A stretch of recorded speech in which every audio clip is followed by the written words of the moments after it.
We are recapping Manchester United versus Leeds. First preseason game in the bag. 0-0 is the score. I thought there were some glass half full moments. I thought there were some glass half empty moments. Sir, how are you feeling? Hey, first game of preseason in the books. The Manchester United versus Leeds at the Friends Stadium in Stockholm, Sweden. About what you expect from Manchester United. Came out of the blocks pretty slow. We're unconfident.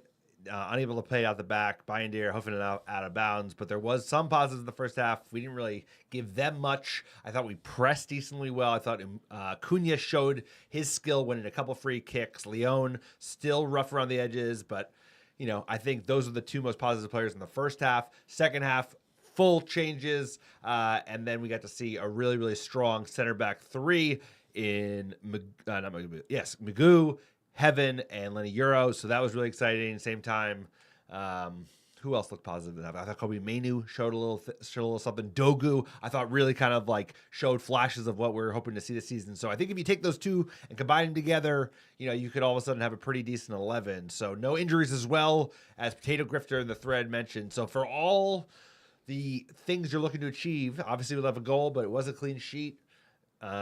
It's not a bad first outing for Manchester United in this game one of this preseason tour. Yeah, look, it's a 0-0 away in Sweden. Lots of kids featured, tons of rotation from the manager. I thought we didn't concede a lot to Leeds today. That has to be a glass half full take. United, it's preseason. Coming off of 15th last season and the tough Europa League final. Let's just get started. No injuries, get everybody fitness, and let's go to the US of A. We're going to be going to play West Ham next Saturday. That's kind of when the real preseason tour sort of kicks off. I think we have some great opposition. Very excited to see United continue to build on a performance like this. We're going to talk about the Marcus Rashford news. Ornstein just dropped a big bomb on the details of the Barcelona deal. Romano dropped that deal during halftime at preseason. So Marcus Rashford is going to be heading to Barcelona. We're going to cover that in a second. But first, we're going to break down Manchester United versus Leeds. Let's start with the starting 11. We had Bayindir, Net, Mazraoui, De Ligt, Shaw, center back 3. Aaron was sticking with his 3 at the back. Diallo, wing back, Casemiro, Bruno, Leon, Koyer, the destroyer. Actually, he would play in the midfield. Bruno would rotate up. Cunha and Cheeto. Obi gets the start over Højlund at striker. Interesting 11. I thought it was strong. What'd you make of the starting 11? Any key highlights or any points or themes you want to pull out from the manager's perspective? I mean, I think the back three looked a little shaky. I don't think they had the same confidence that you saw from the second crew that showed up in the second half. De Ligt doesn't have that kind of dominance in the middle of the park and the ability to win aerials that you've seen from Harry. Were you surprised for Leon to get the start? No, I think obviously the manager rates him. They left it kind of as an open option when he joined up with the squad a week or so ago. And I think the fact that he got the number 30, they're not looking for a loan, that they're pushing actually Harry Mas out on loan. And I think that's because they've seen that Leon has that physicality. He didn't get an opportunity really to shine today, but I thought Cunha was really effective. And I thought Cheeto showed some things as well. Just his football IQ, the runs that he makes, much. I think this is a much more natural footballer than Rasmus Højlund. So there were elements of this first half squad that I liked a bit, but I think most notably was Matheus Cunha and Leon a little bit, just like glimpses. But Cunha looks a proper player. He's going to own that left wing spot, the left 10 spot all day and on Sunday. So I like that. So what were your thoughts from this 11 and how they featured in the first half and how things changed in the second half? Yeah, so for the first half, I'm going to say first 20 minutes was pretty rough. United couldn't build out the back. Leeds pressing us high, couldn't play out from the press. De Ligt, Shaw, Mazraoui didn't look great. Casemiro, Koyer midfield looked pretty rough. And so United just couldn't get anything going. When Cunha did get on the ball, it looked amazing. Bruno as well. I thought Cheeto had some glimpses, but we didn't really see much from the attack because we struggled playing through the midfield, struggled playing out from the press, and it all changed in the second half when we would do a full sail change and we brought in Tom Heaton at goal. Shout out, player of the game, probably. Maguire, Heaven, Lenny Euro, Kobe Mainu, and Ugarte. They put Mainu actually playing in the midfield with Ugarte. I thought it looked much better. Dogu, Delo, Højlund, money amount, and then Bendito made his debut. Now, the interesting thing about the second half is look completely different. The three center backs looked much more comfortable on the ball, playing out from the back. Obviously, Leeds made a ton of rotations, so we weren't playing against that intense press. But United looked way more comfortable, and when we were comfortable, we were getting involved. Mainu was getting involved going forward. Dogu was getting involved going forward. Højlund had a shout. So I just felt like there was some patterns of play where we were able to play out the press. Like Aiden Heaven had one that then transitioned all the way across the pitch to a great opportunity for United. So you're starting to see a little spark of what the Amorim system could give us. And I thought that was a very good sign. Unfortunately, the first half was the exact opposite of that. And that's what you get with preseason. Wholesale changes. You're going to get some looks of what the manager's trying to do. And we got to figure it out and coalesce around what really is a strong starting 11 in the USA. So by the time we're playing Fiorentina back at Old Trafford, we have a really good idea who's going to start. Very good point. I think there are positives to take from either side's starting 11. This one is more about how much more confident I think that back three looked than the other back three. So I thought, especially Lenny Euro, he looked very composed. Magoo just making it look easy as that kind of anchor back three, winning all the balls in the air, which you need to see. And I thought Dogu was able to get involved, even Højlund some of his runs with Mount kind of doing the overlap. I think once you get, you start swapping out certain players, Mainu could play with fucking Bruno Fernandes in the holding two, and then you're going to have Cunha next to Mbumo. If you can get another 9 in, that can just push Højlund down the depth chart, especially now we got the big news that we moved all of Rashford's book, all of Rashford's wages off the books, all 20 fucking million. We should really chip up and go for that number 9. But either way, a composed first outing, no injuries, good fitness test. It'll look nice and warm in Sweden. So I think there were positives and definitely more positive in the second half, even though they had more chances. Tom Heaton as well, looking like the most composed keeper we've had since fucking big saves vintage from David De Gea. So he looked good in a bunch of big. He's like we need a real keeper who can play. Look, he's a great preseason keeper. Just checking in with the stat sheet real quick. 50-50 possession. We 4 shots on target to Leeds' 3. We had 19 attempts on goal. I thought we grew into the game. We probably should have scored there in the dying moments. Also, get involved in the chat. Hit the like button. Subscribe if you're not subscribed to the channel. Let us know what you thought of the game. Who was your man of the match? I'm going to go with Tommy Heaton. But the stat sheet, nothing to really see here. I thought it was a good preseason game. Cunha looks great. I think the idea that Mainu might be featuring in the midfield, we had him flirting with 10 last year with Ruben Amorim, and the fact he's dropping deeper looks great. I thought Leon, the kid, looks great. I thought there was a lot of some glimpses of the system working in the second half. United just need to be more confident. We need to keep that work rate up. We have to have the mentality yet. And in Mbumo, we got some momentum, sir. And like you said, like trying to get some bluffers off the books, get another striker in could be huge for Manchester United. And this is something to build on. It's not all the solutions. It was a rough start in the first half, but I'm feeling more optimistic, digesting this whole game and just saying, you know what? No injuries, good effort, good fitness at Leeds, and we saw a bunch of youngsters and ideas from the manager. But for me, Mainu coming to the midfield is huge. Cunha looking like a baller, and that Ahmad to Cunha connect we saw once, and that was a great thing to see. No, and I also think you're starting to see some of the proper Ineos transfers come together, right? Like I just think Lenny Euro, Aiden Heaven showing their class. Aiden Heaven especially looking really good. Dogu, you can see how important he could be, especially when he's actually playing on the same pitch as Cunha, who is just, you could tell, an immediate player, just like the Brazilian Bruno Fernandes, but like a little bit more speed and a little bit more dynamic. So I'm very excited to see how they can build on that. And it's just, this is going to be a lot of onus on the manager. There are options. He's going to have options available in terms of just the most amount of players. If everybody can stay fit from a back three perspective, I think the second half's back three looked much more composed, even though they're the young kids, right? 2 of those youngsters on either side are fucking teenagers, and they didn't look out of place. And then you have Harry Magoo as the anchor, holding down things, just winning those headers. Kobe Mainu, does he play with Bruno Fernandes, Mbuma, and Cunha? And then you need that new number 9. Højlund didn't look bad. Cheeto actually looked even better just because I think his runs are better. He just has that football IQ that I think is shown even at a young age, even at 17 years old. Now that we've made a move, Rashford, we're going to talk about that in a second. Ollie Watkins, I think, is in play. Apparently, Sancho is also heating up. So getting two of those players off the books, one looks like a proper sale, one looks like a full loan coverage, which I don't even know when we've seen the first, like a full loan coverage. When does that happen, sir? Especially for big fucking wages that Marcus Rashford's carrying. I guess it's not a problem for Barcelona. I don't even know who's doing the books of Barcelona. Hire that accountant, bro. That's like Arthur Anderson with Enron coming to a head once again. But hey, it is a favor. It also happened relatively early. A week ago, we were freaking out. It's kind of like a metaphor for this game. First 20 minutes were nightmarish just because it looked like last season again, just super unconfident, can't play on the back, hoofing it out of bounds. And it was a composed game after 90 minutes with some encouraging signs as well. So something to build on. I'm looking forward to kind of mixing and matching the squad again. Sure, sir, what do you got on the tactical board? All right, so we're trying to get the whiteboard involved here, but I thought this was a great example here where Cunha cutting inside. I'll hold it. No, I got it, sir. So Cunha was cutting inside, hitting Ahmad. Ahmad wants to come in from the wing, right? You saw him come in, and then Cheeto needs to hit that back post, and also Leon on the overlap. So like this was one glimpse of what we saw. Cunha loves hanging out here and then getting centrally.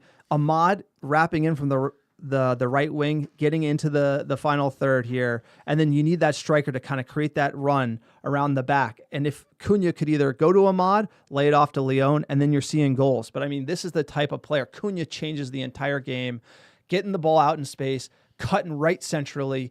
People can then make runs off of that. Ahmad looking to get inside right from the wing back role, because obviously we're going to sign Mbumo. He's going to be holding high. Ahmad cutting in, linking up with Cunha is going to be unbelievable for United. I thought that was like a glimpse of something that we had to see. I don't even have an eraser for the whiteboard. We're doing it live here on the podcast. But let's get into any other notes on the preseason game. Leeds versus Manchester United, 0-0. Anything else we got to wrap up here? No, I also think that point you just made about that kind of four block, the two wing backs and the two number 10s. If you think about who's going to be favored in that position from what we've heard, what we've seen thus far, that's very Dogu, Cunha, Mbumo, Amad Diallo. That calls out for chance creation and cutback balls, and that's why it's so important to just get a tried and true, Premier League proven number 9. I feel like the puck, it's all kind of coming together given the changes that have just happened in the last few days. Think about it. Here we go yesterday. We got here we go today with a big outgoing. Here you go.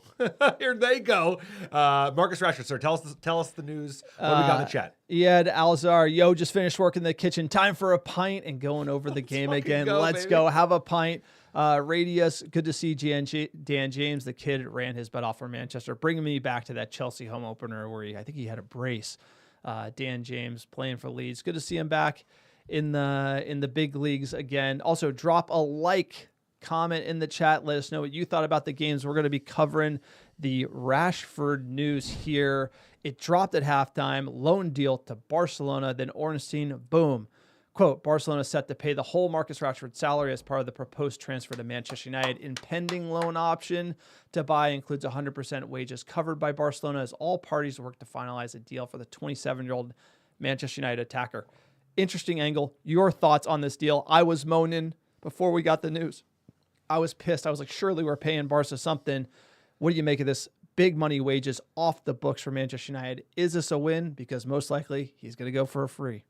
If they don't convert, he's still got 3 years left on his contract. This is it's better than it would have been if we were covering his wages. I think the fact that we are absolutely getting all of his wages off the books, all $20 million a year, is a big win for Manchester United. Now, I would have been taking a lower fee. We're hearing 35 million euros is the fee, actually, if they choose to exercise it. That doesn't feel very much. That feels very reasonable. I would have even come down if they could do a deal today. But the fact that they're gotten the wages off the books, so we're not actually paying them off, so it actually does feel like, we have a link to the way out. Sancho is also gaining steam as well. So it's not a full win, but this is better than some of the deals we've seen in the past because all the wages are covered. We can really kind of bring in another striker because that frees up a lot of money. But I would have liked the deal to just be like a full sale, go to Barcelona, even if it's a lower amount. I think they did the same with Sancho. They got a little cheeky. They got a little cute. And instead of taking, 15 million a year ago or 6 months ago when the January deal came together, they pushed for a higher amount.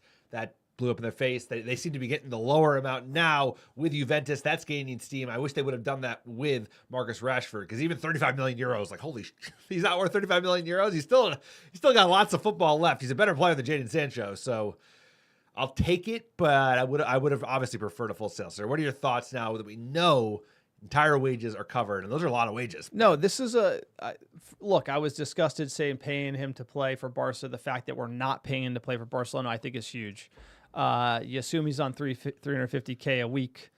Fine, it's 300. People debate it. Champions League, non-Champions League. I think there's discounts. It's not public information, so we're only going by an estimate. But you say it's 350K a week. That's 18 million off the books this year. That's huge for the bottom line of Manchester United. That's money that we could be using. The issue with this deal for Manchester United is we do not get the credit. He's an academy lad. You get the big PSR gains if you can get upfront cash for Marcus. And getting the wages off the book is helpful, but the real gravy, what you really want is that fee that gives you that PSR benefit. And this looks like he's going to be going for free, but the fact we got his wages off, it's a win. And the thing is, nobody would pay us money and take his wages, so we just took the wages and we're going from there. I think all things considered, this is as good of a deal as United could have hoped for, because at the end of the day, this could have got run late. I was actually thinking the other day that this is going to run all the way late in the transfer window. Barcelona had their hand forced. They obviously wanted to get Nico Williams. That fell through. He signed a new 10-year fucking deal with the Basque-based club. And then they were sniffing for the Liverpool player that obviously Liverpool doesn't want to move away from. So Rashford only wanted Barcelona. Barcelona actually turned on Rashford in a positive way. He's off the wages. There is a deal that can happen. I think he'll kill it. I think if he stays fit, he can absolutely kill it in Spain. He's well suited. He's going to play the top side. He's a great player. And the Liga is an easier side. I hate everything off the field. He's just a good player. He should be our number 10. He's not. So this is important because it also happened early enough that we can actually affect incomings, because this is real money that you can now use for the squad to pay for an Ali Watkins wage or whatever, a new goalkeeper, a new number 6. Those are the 3 spots crying out to be strengthened in this side for Manchester United. How are you feeling about the Rashford deal? Drop it in the chat. Let us know. Please subscribe to the channel. Hit the like button. Helps us get found. Boost the algo. It's free. We're about to wrap up this match recap stream. We talked about the Leeds game, the Rashford news. Get us any questions in the chat you want us to answer before we head out. It's been an awesome day to kick off preseason. Hey, you're just watching some footy with your friends. Not seeing United lose. That's a big one. Clean coming sheet, off baby. of last season, we didn't lose. And good news on the transfer front. United waking up. Hopefully this is something about United starting to do these deals. Domino falls with Mbeumo, Rashford going, Sancho going. Hopefully the front office can get momentum and we can build on this and really start the season strong, because that is Murderer's Row. That start to the season in Murderer's Row. Murderer's Row. It's a buzzsaw, and we got to be ready to fight. We got to be ready to fight, like you said. We're going to be with you every step of the way. America Red Devils fighting around the world. And boom, he's coming in. Buckets, we're going to fight buckets around the world. We got to be ready to fight. That's all we got. Shit football, great firm, United. That's shit football, great firm. We gotta be. That used to not be true. No, it is now. Hey, everybody get in the gym, start lifting a little bit. People are going to be coming at us. We got you ready to go. Let's go. Hated, adored, never ignored. Manchester United, push on. America Red Devils. Don't forget to like and subscribe. If you're new to us, check us out. We're going to be with you all season long. We will be doing a live stream sometime this week, probably Wednesday once again. And also we're going to be live for you for the next preseason game, which is going to be the United States of A next Saturday, July 26th, 4 p.m. Pacific, 7 p.m. Eastern. Love that. Against West Ham United. The Hammers, another good run out for this United side. Yeah, Michael Williams says, like that they got his wages off the books on the Rashford deal. That's a win for us. I didn't see Rashy getting sold this window. I think that's a pretty even and realistic take. And Michael Herzberger, will Mbeumo drastically change this offense? What do you think? I think he will. I think given the fact that he's so Premier League proven, he's had such consistency in the league, even if you take out his penalties, and he offers a really high work rate. A high work rate plus, just like the consistency that we have seen. So he will bail out Ahmad. He kind of enables Ahmad because he has such dynamic ability to both go forward and go back. He's got good goal conversion. I think he'll get a lot of chances playing in front of Bruno Fernandes. I think he'll even be better next to Cunha, but he creates a lot. So that's why I think it's so important to make that upgrade for number 9, is that you're going to have a lot of chances, and chances that you don't want squandered by Rasmus Højlund as your number 1 striker. Ollie Watkins, I'm all in. You got to get that. You got to be able to build up, and you need the midfield clicking, and I think Mainu is critical for that. Just a fan. Quote, this Rashford deal stinks. Rashford has done nothing compared to yesterday year's players. A true baller given away for liking a night out. Look, some people are team Rashford on this one. I have to go team Amarim. You got to back the man. The case study for that is look at Arsenal with, the bad leaders and Aubameyang. He got pushed out. Glad he's on our team. And so when you have a manager, the Bucks got to stop with him, and Rashford didn't get along from day one. And I hate to see a young, promising player who has the talent, undeniable talent, played well for England, and he played decent for Villa, not 40 million pounds worth. And it's just it's like a bad breakup. It's just better to get him out the door.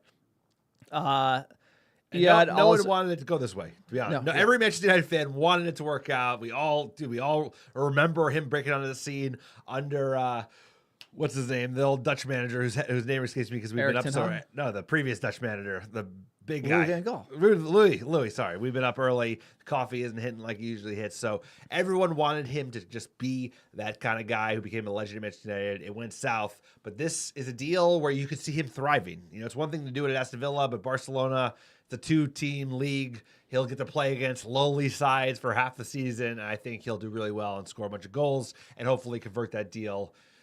35 million euros, not great. What do you got for me, sir? You got more news? We got quotes from the manager. Not happy. Let's go. It's like you in the first 20 minutes, fucking not happy. Quotes from Ruben Amorim. Let's see if we can get him up here real quick. It's interesting that he's already kind of clapping that boys upside the head. You know what? Good. You couldn't pick a girl that deserve it more. Ruben Amorim, what do you say? Ruben Amorim says, here we go. We got the tweet. We had a lack of pace, especially in the middle of the park, but we created some chances. I think Cunha showed what we need. Be really aggressive between the lines of the opponents. Look, I think that's kind of how we've broken it down. And, Ruben Amorim basically agrees that, that midfield was a big problem for United today. A lot of areas for improvement. There are positives, there are negatives. I think Cunha is the positive. That middle of the pitch worked much better in the second half. So he's going to have to figure it out. I think he's going to do a combo of like some of the players you saw in the first half, some of the players you saw in the second half. Kobe Mainoo could be an option. Playing next to Bruno Fernandes in the holding two. You definitely miss some steal, but Bruno's got a high work rate. You need everybody to basically contribute more from a pressing perspective and a defensive perspective. But, if you have Lenier on the left, just coming out critical. Left, Euro on the right. Like Amorim needs to, Amorim needs some like good vibes. He needs an Alex to chill him the fuck out. But yeah, we need some good vibes a little bit. He understands how important it is to come out of the gates hot. He knows what it's about. He knows that he has all the pressure's on him. We have a buzzsaw of a start to the Premier League season, so that's not going to make anything any easier. And I'm just enjoying this live stream, sir. We got news is coming hot and heavy. Yeah, we got some financial analysis on the impact from Subprime Goals. Great follow on Twitter at the POS_007. This is quite the deal for MUFC. Close to 20 million savings on wages. Look, we just quoted it as 18.5. Will be a 12 to 13 million pound impact to the 25-26 accounts from a PSR perspective. Will be interesting to see if there are any clauses related to Barcelona's ability to register Rashford for competitions, right? Because, and again, Barcelona does have problems.